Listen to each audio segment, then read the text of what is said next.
My 7 months pregnant wife refused to make a paternity test.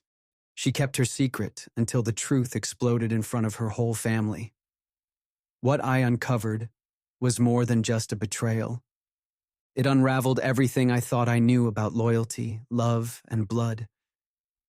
If you've ever questioned someone you loved, or been the one no one believed, this story is for you. Would you have trusted your gut or kept the peace? Like this video and subscribe for more real Reddit stories, raw, emotional, and unforgettable. Now let me take you back to where it all began. There's a kind of silence that doesn't feel peaceful. It feels like a warning. That's what it's been like in the house lately. Not shouting, not tension, just something beneath the surface, like a ripple before a wave. Savannah's 7 months along now. Her walk has changed. Her energy dips in the afternoons, and she keeps a hand on her belly like she's guarding something sacred. I still look at her and feel awe, but lately I also feel something else. Distance. It started small. A look exchanged across the room between her and Miles, my stepbrother. Harmless maybe, but not when you've seen enough of life to know the difference between comfort and chemistry. Then came the half-stopped sentences, her phone always face down. The time she laughed at one of his jokes, that sharp kind of laugh that doesn't match the words, just the way someone's being watched. I brushed it off more than once. We're tired, hormonal, stressed. But last week I walked in from the garage earlier than expected. Savannah and Miles were on the back porch, standing closer than people do when they're just talking. He moved back when he saw me. She didn't. Later that night, I asked who dropped off the groceries. She said no one. I said I saw Miles's truck. She said, he just helped carry things in. I let it go, but something stayed with me, a static in the air, like I was being pushed out of a space I used to belong to. Maybe I'm overthinking it. Maybe I'm being a cliché, the suspicious husband. But I know what it feels like to be alone. And lately, this feels like practice. I came home early. It was raining hard, and the client meeting got cut short. I didn't text Savannah that I was on my way. I figured I'd surprise her with Thai food from her favorite place on Merriman. She'd been craving spice lately. The house was quiet when I stepped in. Diamond soys still. I heard voices upstairs, not loud, not fighting, just close. I went up slowly, trying not to feel what I was already feeling. Their voices stopped when my foot hit the landing. The bedroom door was open. Savannah was sitting on the edge of the bed. Miles stood in front of her, arms crossed. They weren't touching, but it was wrong. She looked startled. He didn't. I said, didn't expect to see you here, Miles. He shrugged, just dropped by to check on her. I held up the takeout bag. Guess we both had the same idea. No one laughed. He left within 2 minutes. She didn't say much, just rubbed her belly and said she was tired. That night was our baby blessing, a spiritual circle at her friend's cabin by the lake. Candles, affirmations, wishes for the child. Savannah sat in the center in a white dress, hair curled, eyes bright. She looked like peace, but I'd seen her face that afternoon, and it wasn't peace, it was panic. On the drive home, with silence settling between us like fog, I said, I want to do a paternity test after the baby's born. She blinked. What? You heard me. There was a long pause. Then, you think I slept with someone else? I kept my eyes on the road. I think we should know, for sure. The air changed. You don't trust me. I'm asking for clarity. Savannah's voice cracked. You're asking me if this baby, this life I've been carrying, is even yours. After everything, after all we've built, you stand there with your spreadsheets and cold logic, and you ask me that like it's math? I didn't answer. She cried, loud, uncontrolled, the kind that feels like a performance but still guts you to hear. I can't believe you'd even say that, she shouted. You think I'm a liar? A cheater? You think I'd put you through a pregnancy that isn't yours? I looked at her. She was glowing, angry, beautiful, and I had never felt so far from her in my life. I don't want to fight, I said. I want to know. Then maybe you should go find someone who won't make you wonder. Her voice was ice. and that night I realized something chilling. She wasn't denying it. She was punishing me for asking. The next morning, I drove to her parents' house. No warning, just showed up with tired eyes and no appetite. Her mother opened the door in a robe, surprised but kind. "Landon, can I talk to you and Charles? Alone." They didn't ask questions, just led me to the kitchen table, like they'd already guessed why I came. I told them everything, the looks, the tension, the scene in our bedroom, the test. Her father sat stiff, arms crossed. Her mother sighed. Not with anger, with weight. "I always hoped," she said softly, "that she'd settle." I blinked. "What do you mean?" "She's impulsive, always has been. We love her, but she doesn't always tell the truth, especially when she's afraid." Her father cleared his throat. "She cheated once before, her high school sweetheart, college too, I think. We didn't want to believe it then either." Silence settled around us like dust. "I don't want to hurt her," I said. Her mother looked at me, really looked. "But you don't want to be lied to for the rest of your life either." They didn't defend her. They didn't deflect. Instead, they offered something else. "If she won't agree to the test," her father said, "we'll talk to her, together." I didn't know whether to feel comforted or crushed, because the truth I feared was already known. She found out that night. I don't know how, maybe her mom slipped, maybe she read a message on my phone. Doesn't matter. The moment she walked through the door, I could feel the air change. "You went to my parents?" Her voice cracked mid-sentence. "You told them?" I stayed seated. I didn't tell them anything they didn't already suspect. Wrong answer. She stormed into the kitchen, grabbed a glass, then thought better of throwing it. Slammed it down instead. "You humiliated me," she said. "You went behind my back. You brought my family into our marriage." I stood up. "You brought Miles into our marriage." Her jaw tightened, eyes full of betrayal.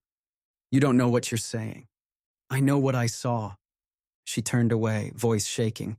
"You don't trust me. You don't love me. You just want control." "That's not true."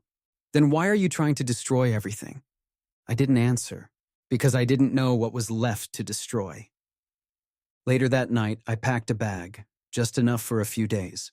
She didn't try to stop me, just stood in the hallway, arms crossed over her belly, staring at the floor. At the door, I paused. "I'm not running," I said. "I just need space to think." She didn't look up. "I hope you like your space better than your child." It was the coldest thing she'd ever said, and it followed me all the way to the hotel. She called me 2 nights later, 1:12 a.m. I almost didn't answer. Her name lit up the screen like a flare. "Landon." Her voice was hollow, tired, or maybe numb. "I can't sleep," she said. "I keep thinking about how you don't trust me, about how I've become someone you run from." I stayed silent, and then she said it. "If you keep pushing for this test, I won't keep the baby." The words didn't register at first. "What?" "You heard me." My mouth went dry. I sat up in bed, heart in my throat. "You're threatening to end the pregnancy?" "I'm telling you," she said slowly, "that this stress, your obsession, it's hurting me. Hurting the baby. I can't do this under a microscope." "You'd rather lie to me forever?" "I'd rather not feel hunted by the person who swore to protect me." She hung up. I sat in the dark for almost an hour. I didn't cry. I didn't sleep. I just stared at the window, the glow of streetlights warping through rain. Then I called her mother. At 2:07 a.m., she answered on the second ring. "I'm sorry," I said, "but I need to tell you what she said." I repeated it word for word, silence on the line. Then, "I'll call Charles. We're handling this. Today." By noon, they'd invited her over for lunch. I wasn't there, but her mom called me after. She's defensive but scared. I told her everything about the paternity question, about Miles, about the way Savannah looked at me like I was the villain in my own life. "We never gave her consequences," her mom said. "Maybe that was our mistake." I didn't reply. She did. We were planning to give her part of the family property next year, a cottage in Waynesville, but that only happens if she's honest. I breathed out slowly. They weren't protecting her anymore. They were protecting the child, and maybe, for the first time, me. They asked me to come by in the afternoon. Savannah was already there, sitting on the edge of her parents' couch like a teenager waiting to be grounded. Her father stood near the window, arms crossed. Her mother sat in the corner, hands clenched in her lap. I walked in, didn't take off my jacket. No one said hello. "Savannah," her mother began, "we need to talk. All of us." Savannah didn't look up. I sat down across from her. The table between us felt too wide, like a moat. Her father spoke next. "Landon told us what you said, about the baby, about the test." Savannah's lips parted, but no sound came out. "I'm not angry," I said quietly. "I just want the truth." She looked at me, and for the first time in weeks, I saw it. The shift. Not rage, not defiance, just the moment someone knows it's over. Her voice was small. "I didn't mean to hurt you." My hands were folded, knuckles white. "Just tell me." She blinked fast, like she could stall the confession by crying. "It happened once," she whispered. "With Miles. Just once." My jaw locked, but I didn't move. Her mother's hand flew to her mouth. Savannah continued, voice shaking. "It was before the blessing ceremony. I was feeling lost, and he was there, and it wasn't supposed to mean anything, but—" She didn't finish. The silence in the room was a weight, a storm with no wind, just pressure. I looked at her and asked, "Is it his?" She didn't nod. She didn't shake her head. She just looked down, and that was enough. Her father turned away. Her mother sobbed once, just one broken, aching sound. I stood. No dramatic exit, no speech, just stood. Savannah whispered, "Landon, please." But I was already walking to the door. As I reached it, her father finally spoke. "You should go." He wasn't talking to me, he was talking to her. The divorce was fast, no drawn-out battles, no custody to fight over, no baby to name. Savannah moved out of our house within a week. Miles left town the same day I filed the paperwork. I never heard from him again. The room we'd painted light green for the nursery stayed empty for a while. I couldn't bring myself to go in. Eventually, I closed the door and left it shut. Her name stayed on the mailbox longer than I expected. I think I wanted someone else to take it down. Someone who could say out loud that it was really over. I sold the house 2 months later, bought a small cottage just outside the city. 1 bedroom, worn floors, backyard full of pine. Peaceful. Some nights I still thought about what could have been. A child, a life, a family I fought to believe in, even when the cracks were already spreading. But I didn't regret leaving. I regretted waiting so long to listen to myself. Her parents reached out once. They offered the cottage in Waynesville anyway. I declined. Some things you don't inherit, you earn. The silence now doesn't feel threatening. It feels earned. It's been 8 months. I still wake up early even when I don't need to. Make coffee before the sun rises. Let the dog out into the cold grass. Watch the mist roll over the fence line. The silence used to scare me. Now it's a friend who doesn't ask questions. I picked up some freelance work, cybersecurity audits for small firms. Nothing glamorous, but it keeps my hands moving and my mind clear. Sometimes I write. Not for anyone else, just for me. I haven't dated, haven't even thought about it much. Trust is a muscle, and mine's still sore. Savannah never reached out again. I heard, through someone who didn't mean for me to hear it, that she moved back in with her mom. That the baby didn't make it past the 8th month. No one called me. I didn't expect them to, and I didn't cry. I didn't know how. Some things hurt beyond noise, but I'm still here. I fixed the back porch, learned how to cook more than eggs, planted lavender, started sleeping with the windows open again. This life, it's not exciting, but it's honest.